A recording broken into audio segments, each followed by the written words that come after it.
Botir Qodirovni men mana shu ochiq maydonga suhbatga taklif qilaman. Xalqni qoshida kelib, duxu yetsa, kesinda mana men bilan suhbat qilsin. Men madaniy suhbatga chaqiryapman. Hech kim uni urib o'tirmaydi. Agar sizlar ruxsat bersanglar, mana shu sizlarni ko'rsatuvinglarda, intervyuda kelsin. Mana men bilan ochiq, xalqqa ochiq holatda suhbat qilamiz. Menga shu yonimda ko'zimga qarab javob bersa, meni qo'limdagi dalillarga.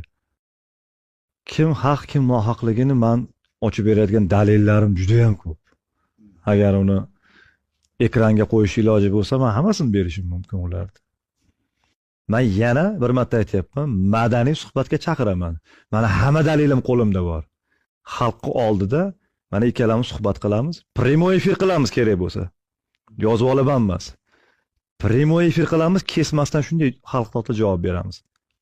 Bu javobda menga bitta narsa ma'qul keldi. Menimcha tomoshabinlarimiz izohda yozib qoldirishadi. Botir Qodirov tashrif buyurib, madaniy suhbat bo'lganligi uchun jamoamiz bilan qarshiligimiz yo'q. Marhamat.